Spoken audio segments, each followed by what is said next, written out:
Northeast Tonight, brought to you by Oil India Limited, conquering newer horizons.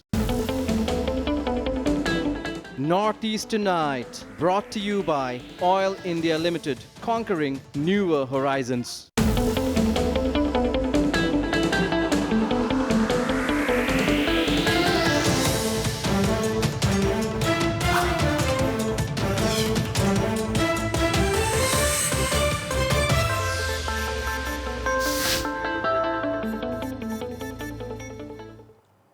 Hello and welcome to Notice Tonight, the show that decodes the region. We shall discuss tonight, viewers, something that began as a whisper some weeks ago but is being discussed publicly and openly across the world.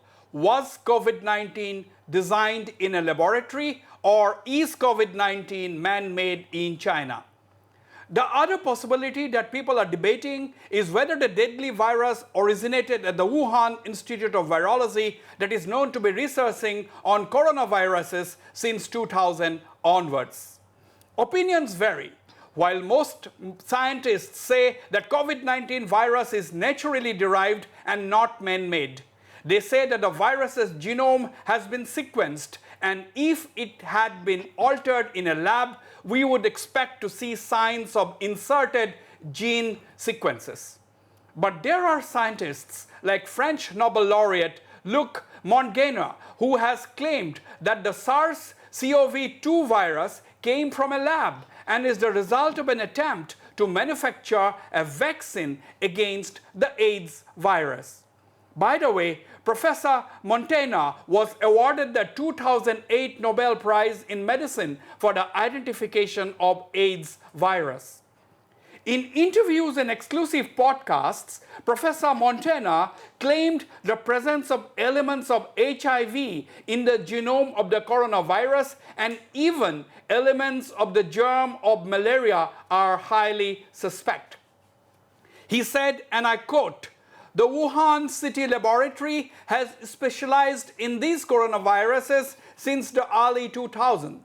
They have expertise in this area," unquote.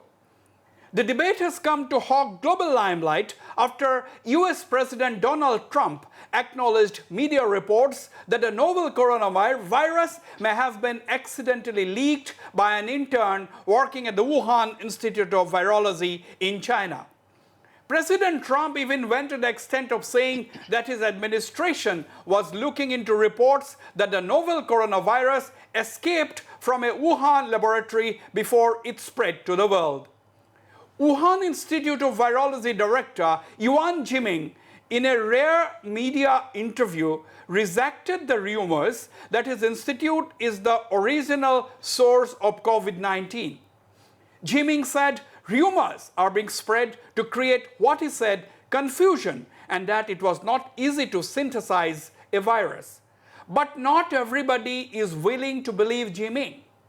To discuss this sensitive subject about the origin of COVID-19 that has affected around 3 million people around the world and has killed 200,000, I am joined from New Delhi by Mr. Jayadev Ranade, a former additional secretary in the Cabinet Secretariat and President, Center for China Analysis and Strategy.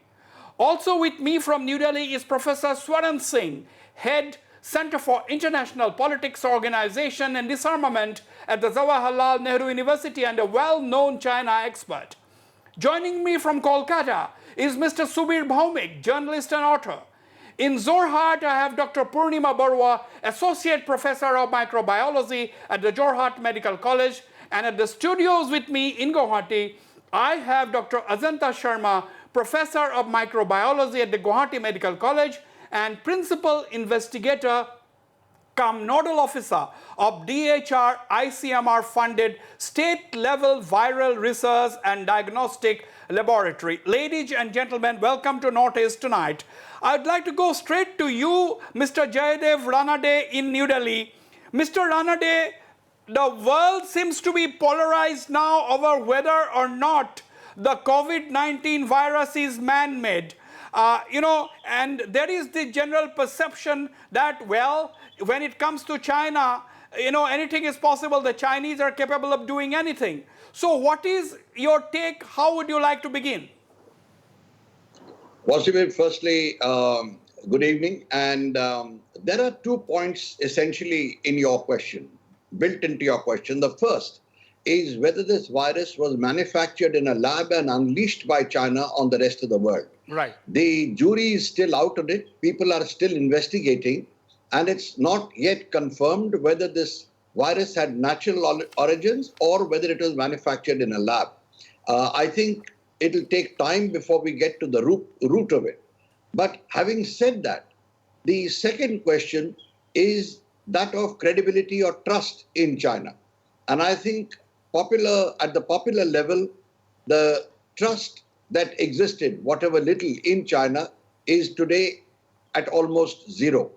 People do look at the manner in which China covered up the spread of the virus. Firstly, its detection, then its spread, then the dangerous nature of that virus, and delayed informing the world by 2.5 months. Right. Second, people are also looking at the series of books that senior Chinese have authored, starting with Unrestricted Warfare in 2009, but most recently in 2015 and 2017, 2 books, one by a former general, the other by a well-known Chinese biochemist. The first talking about the Highland War of biochemistry, which talks of biochemistry and biotechnology being utilized for warfare.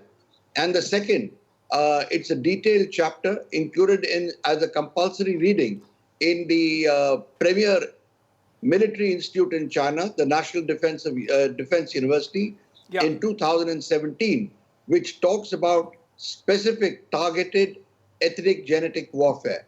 So people are saying that with this happening today, with China's attempt to cover up but the publication of these books by very senior Chinese people raises a lot of question marks. So I think the position today is that a lot of people have doubts, but there's no confirmation as yet as to where that virus came from. Okay, I will expand on that, Mr. Ranade. Before I bring in the 2 very senior medical professionals, the 2 microbiologists into the picture, let me go to you, Mr. Subir Bhaumik in Calcutta, journalist and author. Mr. Subir Bhaumik, are you among those who believe that COVID-19 is a man-made virus? Subir Bhaumik. Subir Bhaumik, can you hear me? There are different theories about it. I'm not a scientist, I'm a journalist. I can only hear different scientists saying different things and try to come to my own conclusion based off my own, journalistic gut feeling, sense, and, a little bit about, sort of understanding. I can tell you one thing for sure. In the course of my own research, I've done a story in my own website, The Eastern Link, that corona in its first form, the first form of corona was definitely a US bioweapon, which was generated in Fort Detrick, which was a US biowarfare laboratory.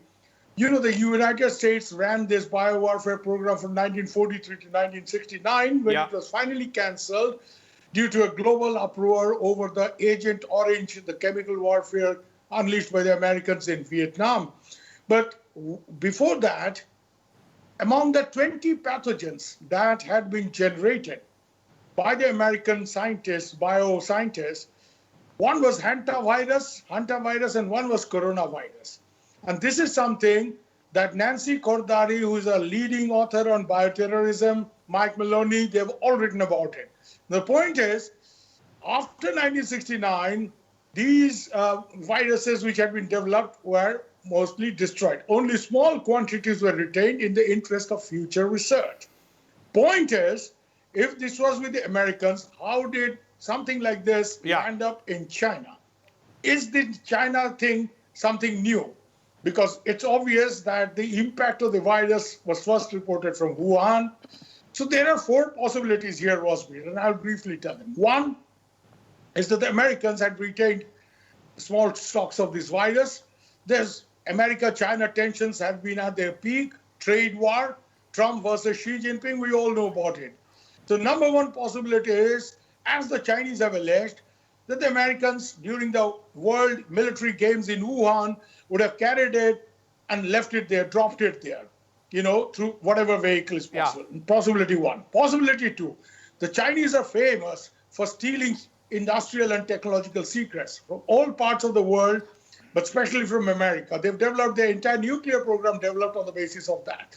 So, and recently, Wasbir, Professor Leiber of Harvard University has been picked up by the FBI, $50 million he has received from the Chinese. So it is also a possibility that the Chinese have got, as a part of their stolen industrial secrets, technological secrets, this biowarfare sort of secrets, pathogen secrets, and they have tried to develop this in their own laboratory. And the last point is that after they try to develop it in their own laboratory, this may have escaped. And the fourth possibility is obviously what the Chinese have tried to say mainly, is that this is a natural virus, bats, pangolins. Yeah. Okay, Subir, please hold your thoughts. I'll come back to you. Professor Swaran Singh, the debate is only gaining momentum.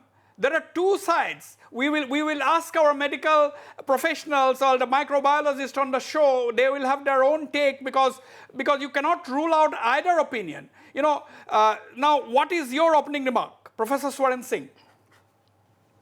The majority of scientific opinion around the world is treating this SARS-CoV-2 as a continuation of the SARS that occurred in 2003 and believe that it is part of natural progression and mutation.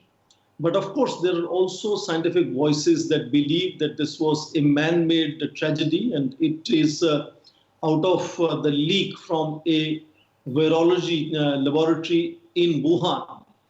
And therefore, I think there are definitely contestations on this issue.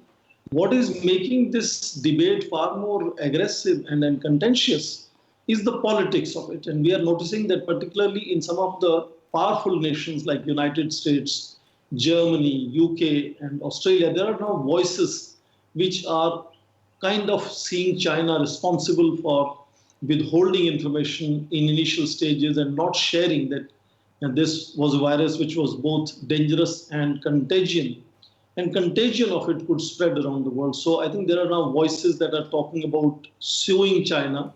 There are, of course, two places in United States. One, that the Attorney General of Missouri State, General Eric Smutt, has already filed a suit against China. Likewise, there is a class suit filed in Florida. And of course, many other voices talking about fixing the blame on China, asking for compensation, etc. But we also understand that these are things that are not easy to fix. Right. The clear opinion of international lawyers is that China will continue to have this enormous, what is called sovereign immunity. And even if there are possibilities of international health regulations providing for dispute settlement, it will still require that China has to consent to ask and accept that arbitration. And we have an example of 2016 Permanent Court of Arbitration. China did not accept their arbitration on South China Sea. Okay. So it's not going to be easy to fix this blame on China, and I think there are little chance of it. Right, Professor Swaran Singh. Before coming to the studio, let me quickly go to Jorhat, to Dr. Purnima Barua, Associate Professor at the Jorhat Medical College. Dr. Purnima Barua, you have heard the three experts on China, very, very well-known experts. In fact, Mr. Rana Day and Mr. Dr. Swaran Singh, Subir Bhaumik, they are among India's best-known experts on China, but they are not medical professionals. My question is, as a microbiologist, can you completely reject, the opinion of well-known scientists like the Nobel laureate, the French scientist Luc Montagnier, who believes very, very strongly that this is a man-made virus? Okay, good evening. Thank you for this. We cannot completely rule out that it is a lab-made or genetically manipulated virus. Because there are a couple of things that goes towards this. Although 90% of the scientists still today say that it has, it has evolved in the naturally, or it's a naturally evolved virus, but there are certain things that we should actually remember. Number one is that we know that most of the pandemics. I'll just start with the history. As a microbiologist, I would like to tell about the virology a little bit. We know that there are various types of coronaviruses, the alpha, beta, gamma, and the delta. And mostly we talk about the beta coronaviruses which infect the human. Number one. Secondly, when we are talking about the coronaviruses, this is the 7th virus which has caused human infection. Before that, we know there were 4 earlier, and then we had this SARS, then the MERS, and finally here. And in all, the intermediate host was found to be animals. However, when we talk about SARS-CoV-2, there are a few things that they say that it is closest relative is the bat coronavirus. Again, when we talk about bat coronavirus, we know that the Wuhan Institute of Virology, they have been working on this virus for long, on the bat coronavirus, which is closely related to this. So when we say that, so that is one thing that we have to keep, and that is the RAT13 gene. Okay, so this is the closest known virus relative of that. However, much similar, it still shows that it is not quite similar to the genomic sequence of this SARS-CoV. And importantly, we have a very controversial paper which came at around 2015, where it was mentioned that a chimeric virus is being designed at the Wuhan Institute of Virology. Absolutely. And however, and this paper was published in Nature Medicine somewhere. Yeah, in Nature Medicine. So it cannot completely be ruled out that it is not a chimera as such. It's a matter of debate, Dr. Purnima. It's a matter of debate, but your point is that taking all the things into consideration, it cannot be completely ruled out that it is not a lab-made virus. Now, Dr. Ajanta Sharma, Dr. Ajanta Sharma, by the way, viewers, is heading the COVID-19 lab, test lab at Guwahati Medical College. She's a very senior microbiologist, professor at the GMC. Dr. Ajanta Sharma, you have heard everybody on the panel. Now, what is your considered opinion on this debate? We'll expand on it later. But are you among those who think that the Chinese could possibly have been working on an anti-AIDS vaccine or something to fight the AIDS virus, and they were tweaking on it, they were trying to experiment on it, and then it perhaps got leaked and something like that? Yes. So in the Wuhan University, it is said that they were working on some vaccine for AIDS, and this coronavirus genome,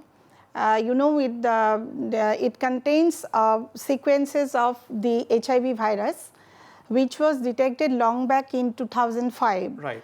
And this coronavirus, it has a very large genome, and because of that, it is prone to mutations, recombinations with different viruses. So, lot of coronaviruses are there, and it can recombinate with different kind of viruses. For example, HIV also. So, this is very difficult to establish, like whether while working on the vaccine, whether this has leaked from the lab, or it has it is of natural origin. It is very difficult to say, but there are certain whatever research publications available till today. Yeah. So they suggest that probably this virus is of natural origin. Probably it originated in some animals, and probably it is bat or pangolins. And there are certain evidences are described in these papers. Say, for example, they have these viruses have some certain very important features, like its receptor and the receptor which is required for its binding to the host cell and the receptor binding sites. So these receptors and the receptor binding sites are found to be, the genetic analysis revealed that these are found to be very similar to the SARS virus and the other naturally occurring viruses. All right. So the very interesting, opinion coming in there from the two microbiologists on the show. Let me come to you, Mr. Ranade. These are media reports, Mr. Jayadev Ranade, that in 2018 itself, the US State Department had, raised concerns over the safety of the particular lab, that is the Wuhan Institute of Virology. We have visuals of this Wuhan Institute of Virology, Mr. Ranade. They said that it could create a pandemic because they were studying coronaviruses viruses in animals like bats since the last couple of years. But nobody took these concerns that seriously. That is one of the allegations. Mr. Ranade. It's quite interesting actually that you mentioned that, and there are a couple of related points to that. You're correct that there was this report, to the detailed report. The US intelligence community took note of it, but nothing happened. But let me mention a couple of points related to this. Firstly, there are two laboratories in Wuhan, both biolabs, at different grades of safety level, BS2 and BS4, BS4 being the highest. Both the Americans and the French had collaborated with the Chinese at various points in time in the BS4 lab, and the Americans had pointed out that the safety standards at the BS4 lab were not good enough. In fact, I recently saw a photograph of one of the refrigerators where these samples are kept, where the seal of the refrigerator was warped, it was damaged, and they were saying it had not been replaced, it could come out. The second factor is that both these labs, for the second one, the BS4, where this particular research was being done, the moment this coronavirus incident was reported back to Beijing, its first reaction was to send a Major General of the People's Liberation Army, who heads virology research, to that lab to take charge, which obviously indicates very close connections between the army, between the armed forces and this lab. Wuhan, incidentally, is the R&D headquarters for Chinese military-related research, whether it is scientific research or military developmental research or cyber research. Thirdly, the head of the infectious diseases department in the Wuhan hospital, Dr. Aifan, she raised the alarm on the very virulent and dangerous nature of this particular coronavirus, saying she has never seen it before. Remember, never seen it before. And she was asked to keep quiet, and all the information regarding that was suppressed, including emails she had exchanged. So there are enough pointers to the fact that there was something that they wanted to cover up. Whether they wanted to cover it because they didn't want panic to spread, or because they didn't want details to spread out, one doesn't know, one will have to wait and see. But as far as the US and French are concerned, in fact, French helped them build this BS4 lab in Wuhan, and the Canadians also collaborated with the Chinese on, in fact, some kind of a biological virus research. And here I must point to a certain statement made by American scientists. They said that the Chinese scientists who were working with them were very young and they were not careful. So therefore they had doubts about the safety of this lab. Because this is a Fox News story, one of the television channels which says that, the COVID-19 virus was accidentally leaked by an intern in China, intern working at one of these labs. That is what exactly you are saying, Mr. Ranade.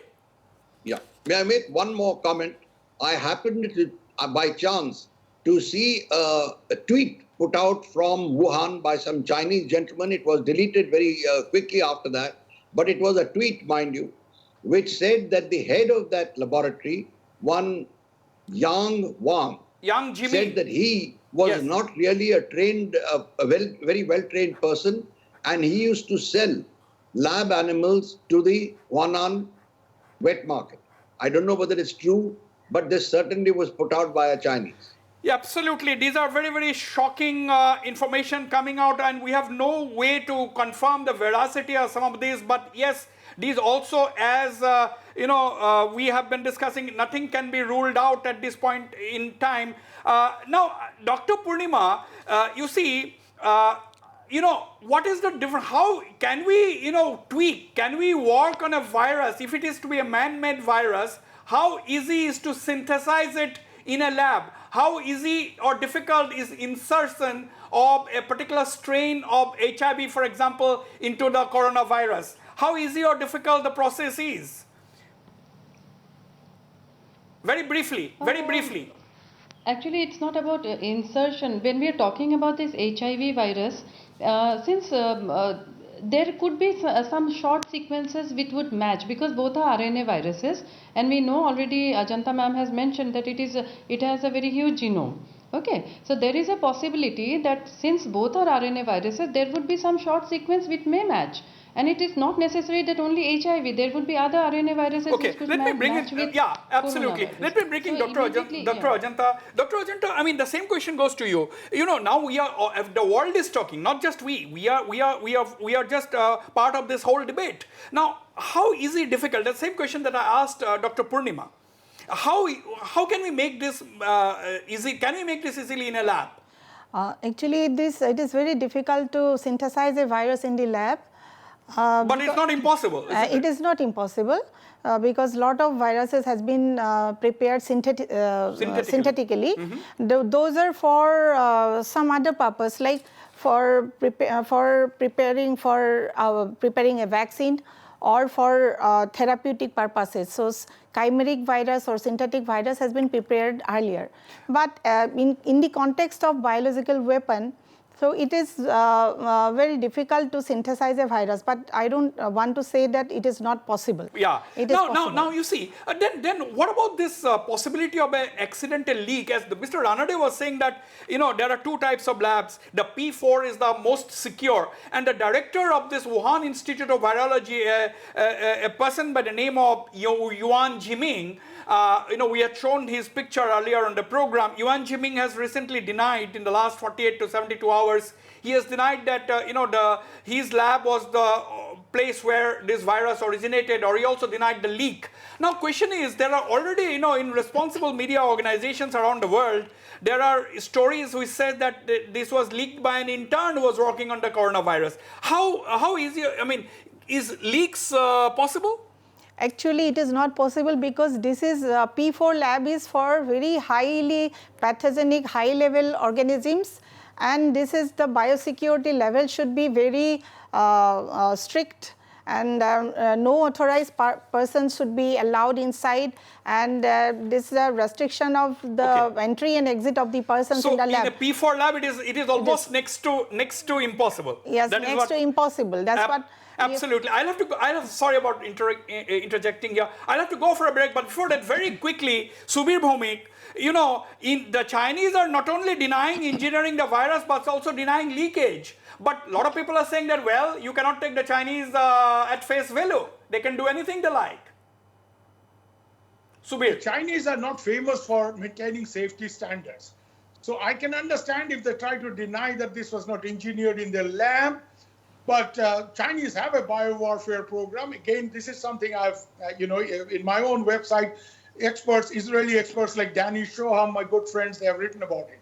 A. B, if I can't trust the Chinese, I can't also trust the Americans. Don't you ever forget that it's the Americans who nuked Japan, who are the only people who have used a nuclear weapon. They're the people who used chemical weapons in Vietnam. So I don't believe the Chinese, I don't believe the Americans either. I don't believe Trump, I don't believe Xi Jinping.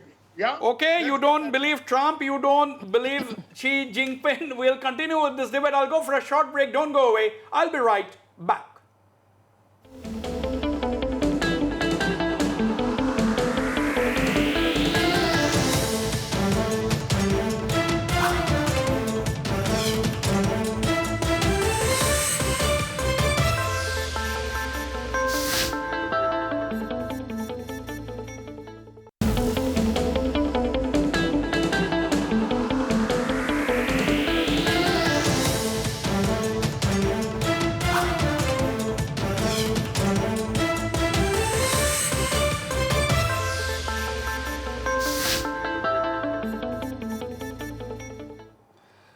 Welcome back. Mr. Ranade, you know, the debate is only heating up, isn't it? Where are we heading? And now, instead of being a medical debate, do you think this is going to be a political debate now? And do you think the medical debate is going to be overshadowed by the world getting polarized on this issue? Yeah, I didn't hear you very clearly, Wasbir. Were you saying that the world is getting polarized on the issue of the origin of the COVID? Yes, yes, yes. Certainly it is. And I think public sentiment, which is very important in democracies, is turning against China. They're raising big question marks.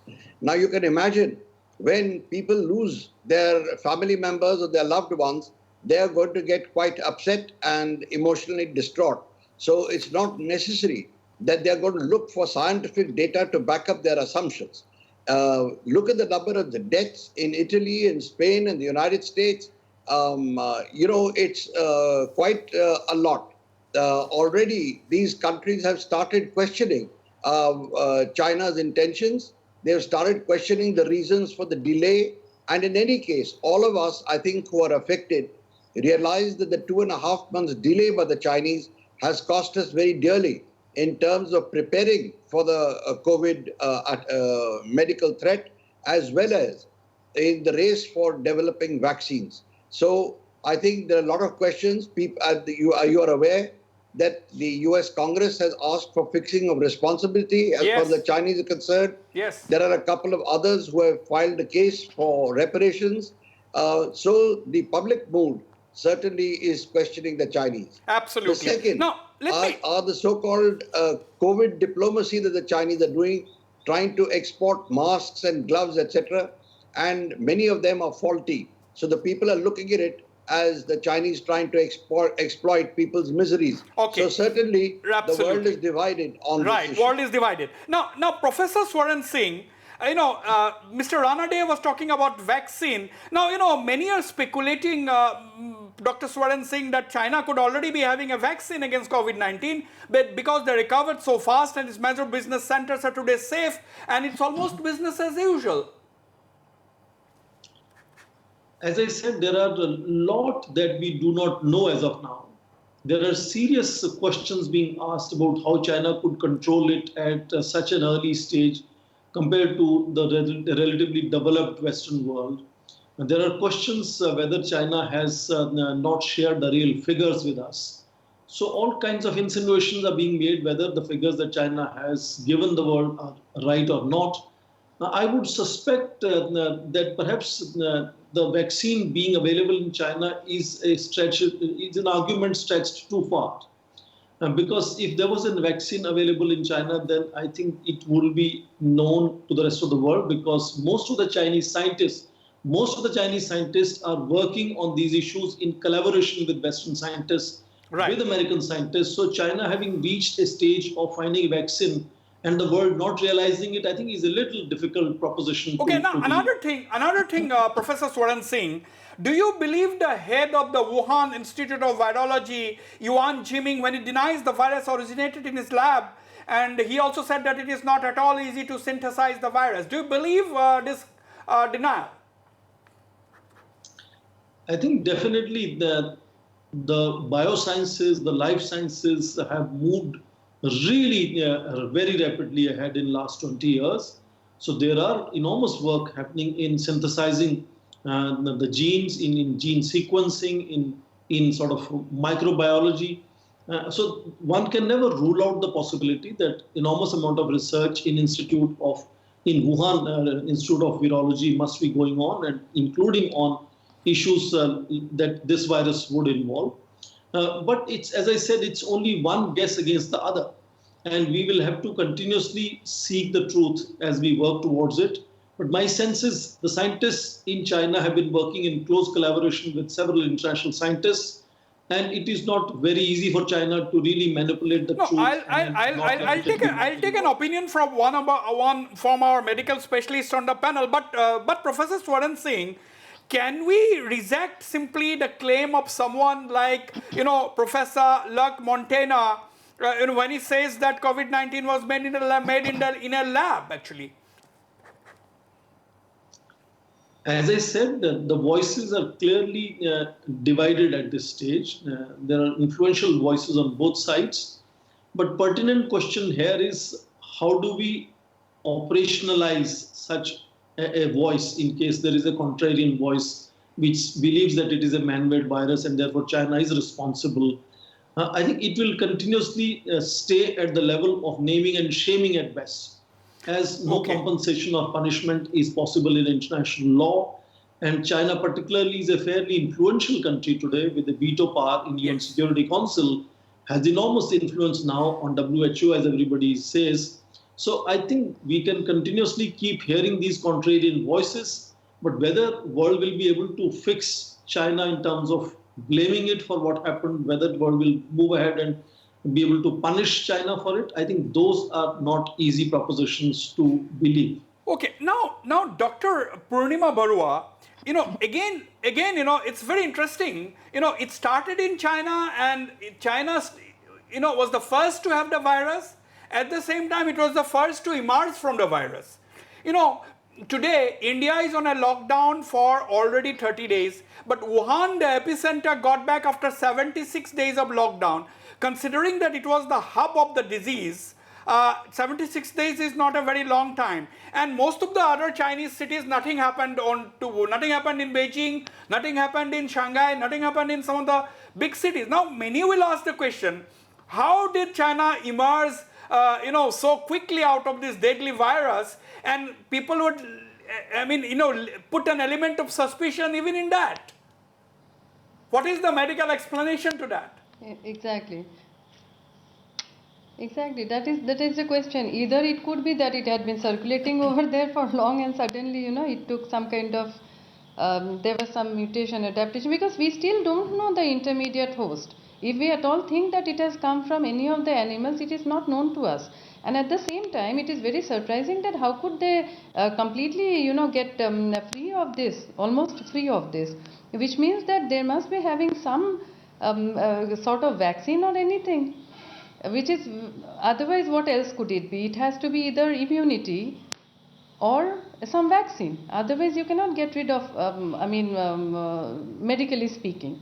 So what could be the other way? Because if we talk about geographic conditions, if we talk about climate, humidity, this virus is spreading elsewhere also equally. But why not in China? Why not in the other provinces? No, this is definitely a matter of speculation. Absolutely. Dr. Ajanta Sharma, your take on the same question? How is it possible? What is the magic? What is the mantra? Yes, I agree with Dr. Purnima. I think probably even though this event was reported in December 2019, probably this was going on since long before this viral activity, and this was reported by China very late. This was reported by China very late, but it is difficult to establish whether it was a leakage from the lab or because of some experimentation. That is difficult, but some kind of suspicious behaviors we cannot rule out. Now, Dr. Ajanta Sharma, do you also suspect that China, it could have been this virus could have been prevalent in China from a long time, and by this time they must have already made a vaccine which they're not telling the world. Do you also suspect that? Yeah, that cannot be ruled out, because how very they could get rid of the viral attack very fast, even though there was so much casualty in China. Yes. But they could manage it very efficiently. So that is why we can think of that they have some kind of remedies for. No, we will talk to both of you, Dr. Purnima as well as Dr. Ajanta Sharma, on an update on the status of the vaccine. When can the world expect a vaccine, whether it is 6 months, whether it is 1 year, or whether it will take more than that. But before that, Mr. Ranade, I'm sure you had also seen those images of the Chinese President Xi Jinping visiting Wuhan in the middle of this, soon after it was supposed to have emerged from the virus, and he was not even without a mask. He was not even putting on a mask. Confidently, the Chinese president roaming around and walking about in Wuhan, no mask even. That is supposed to be the epicenter. What does all of this indicate?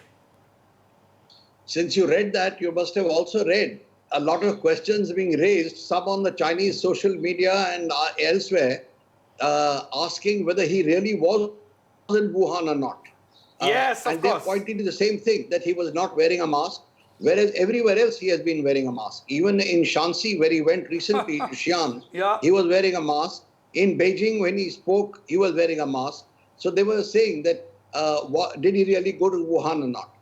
The second aspect is that Xi Jinping, in fact, from the 3rd of February, started asking the Politburo Standing Committee and all the other officials in the provinces and county levels to start resuming economic activity and restarting production. He said, because we must regain our place in the world and re-establish the global supply chains. So he had his sights firmly fixed on China not losing out its ambition to, for the China dream, then made in China and then taking over the world almost by 2049. So there was that compulsion also, but it's difficult to say. But coming back to a point you made earlier, I came across an interesting argument by someone the other day saying that Wuhan is one of the better connected cities in China by air to not only within China but even abroad. And he asked the same question that you put: how come the coronavirus did not spread within China, but it spread outside? I'm afraid I have no answers, but I thought I'd just mention that. Absolutely. Mr. Subir Bhomik, what do you think of what do you think of the United States beginning a probe to trace the origin of the novel coronavirus? What do you have to say? Subir. I mean, you see, if the Americans are obviously trying to create huge pressure. I'll tell you a little bit about the Gestapo plan, which is a plan developed by the American, the chief of their national intelligence, Edward Gestapo, which is an all-out pressure to contain China's rise. So the trade war is part of it. The American, pivot policy of bringing the American fleet, strengthening American military presence in Asia is part of it. And obviously, the present, thrust to paint China as a villain, get all over the world, cases done against the Chinese. This is definitely part of the American overall plan to corner China and put them in trouble. So I'm not, this is a bit of a war, information war that's going on. And fair enough, the Chinese also try to play their own games. Yeah. The Americans do it, both superpowers. Wasbir, on a lighter side, I think we guys in India and people in Japan, people who don't want to have superpower ambitions, we have to now find a way to ally ourselves, India, Japan, Australia, European Union, a strong alliance to keep both the Americans and the Chinese out. It's like a non-BJP. Okay. You're talking about an axis there. Professor Swaran Singh, do you expect more polarization? Will anti-China sentiments grow around the world now over this? There is no doubt that there is going to be a continuous polarization, and some amount of polarization has been already happening for about 10 years now around the world. It will see a certain amount of acceleration, particularly in case of anti-China sentiments are growing around the world, not only in developed world. Yeah. A large number of African countries have also been really upset with the way Africans were treated in Guangzhou when they were suspected to having been infected. And one has seen reports about ambassadors in several countries, Chinese ambassadors in several countries being admonished for that kind of behavior of China.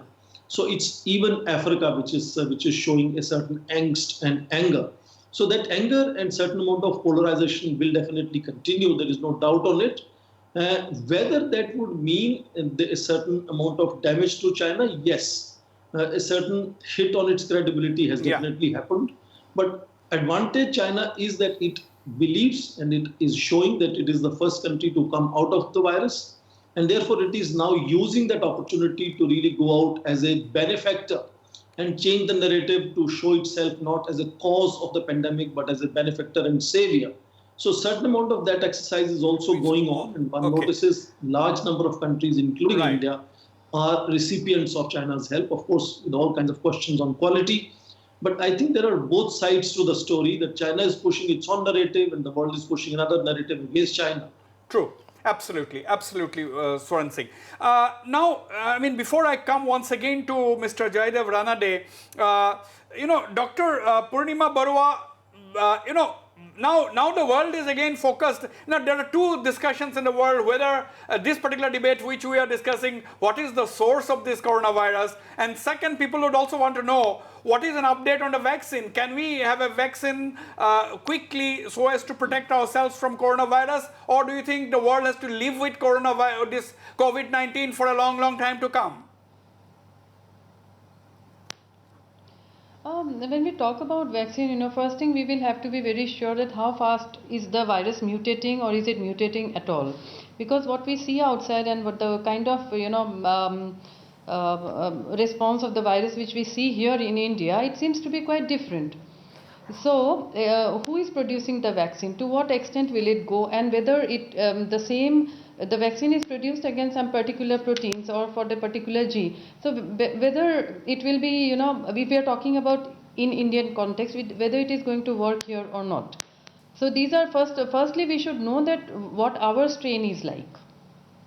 Okay. The Indian strain. Okay. And of course, vaccine definitely will be developed and I think some trials are going on also. I am not following regarding the vaccine too much, because already we are stuck with at this moment that how the virus is behaving, the shedding of the virus. We are still not sure whether it is up till 14 days. We have seen up to 28 days and even beyond.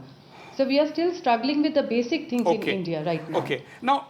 So when we talk about vaccine, definitely vaccine will be developed eventually. What is your take on this, Dr. Ajanta Sharma? I am running short of time now. Actually, this is lot of studies are going on regarding to study the behavior of the virus. And it is thought that this is the virus. It's a combination of genetic sequences from a bad virus and the genetic sequence from some other unknown animals. So this is still going on. A lot of researchers are working on the vaccines, and some trials are going on, someone in the phase 1, someone in the phase 2. And Oxford University is in the advanced stage of vaccine trial. And in India also, it is the complete information is not available, but the virus has been isolated in the National Institute of Virology, Pune, and they are collaborating with Serum Institutes and all for developing a vaccine. So right now we don't have any concrete information regarding development of a vaccine in India, but people are working on it. Okay. So we hope sooner than later the vaccine comes and we can get a respite. That is the point. Now, final comments from you, Mr. Ranade. Now, does India have a role, and what should India do at this point in time when the world is getting polarized? Because we don't know yet how China behaves in the days ahead, etc. What should be in best India options before India now, the medical option apart? Well, I think there are the whole world is going to be reevaluating a number of policies. The first thing is that this pandemic will compel us to change our lifestyles, our way of doing business, and our way of behaving a social behavior. So you will find probably a greater emphasis on utilizing communication channels like what we are doing now, like video conferences, etc., and cutting down on travel. Secondly, you will probably find, in fact, you will find countries reevaluating their focus on global trade and trying to cut down dependence on a single source of supply. India, for example, gets 70% of its ACP, which are the ingredients necessary for our pharma industry from China. And I think that will change. We will have to start manufacturing them once again within India. And various things like that will start happening. First step you already saw was on the restriction on FDI. I don't think by itself HDFC was such a big deal, that 1%, but it indicates the thinking within the government. Secondly, as far as China is concerned, they have their own agenda, as you know, by 2021 to achieve the China dream, which includes recovery of all territories which they presume has been lost, or they claim has been lost to them through the imposition of unequal treaties, which includes large chunks of India. I think that will continue to sour the relationship. Yeah. Of late, they have started backing Pakistan on Kashmir. That is another souring factor. So we have I think you know, we will have to continue to contend with that while you know, being cautious ourselves. But I don't think either country will try and precipitate the issue just now. Maybe Right. at a later date. What Okay, the I will world have does, how the world moves, we will have to evaluate from the point of view which is the market most important for us. Okay, and we'll which have is the to source we'll of have to technology we'll have for to us. perhaps take a real close hard look at our China policy and look at the options which we may not have you know, factored in earlier in view of the latest crisis. Now let me go to you quickly, Subir Bhomik. India's response you know, in view of the COVID-19. Subir. Yeah, that's what exactly I was trying to hint at. That the Indians should pioneer a diplomacy now, its own very typical multilateral diplomacy, in which we should deal with the Chinese, we should deal with the Americans, but both are difficult people. Yeah? We should deal with both these superpowers, but we should now try to create, if non-alignment is a bad word now, let's create a multilateral alliance, India, Japan, Australia, European Union, and the ASEAN. We all can get together, because it's like a bit of India's politics in 96. Yeah, you want to keep the Congress out. You also want to keep the BJP out. So non-Congress, non-BJP thing. Okay. Thank you. Swaran Singh, do we need to revamp our strategy to counter warfare assaults, possible warfare assaults? What is the strategy that we need to do now, India? I think India had long back, you know, decided that it is not in favor of any bioweapon stockpiles, because we signed and ratified the biological weapons agreement long time ago. And we also believe that most other countries have also not been working on bioweapons. Bioweapons are not really militarily useful weapons. They can be only creating nuisance at tactical level, but not strategically contributing to military advantage.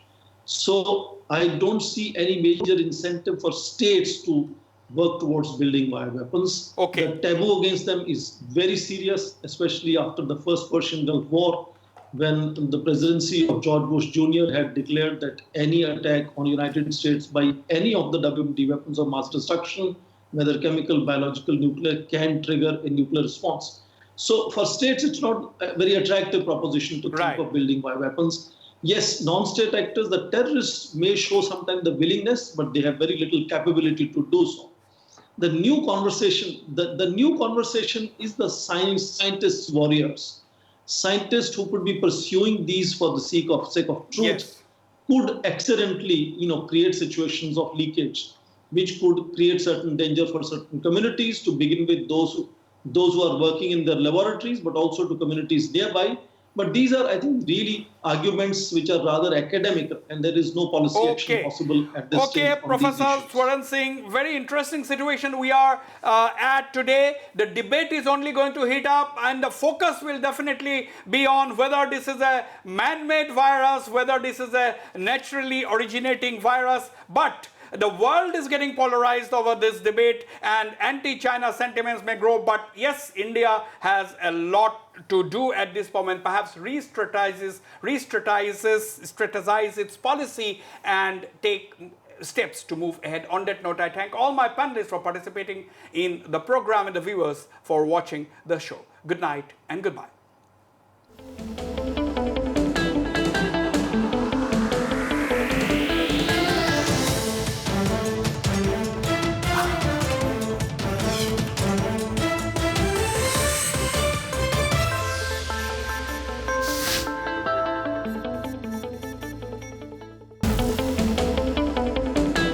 Northeast Tonight, brought to you by Oil India Limited, conquering newer horizons.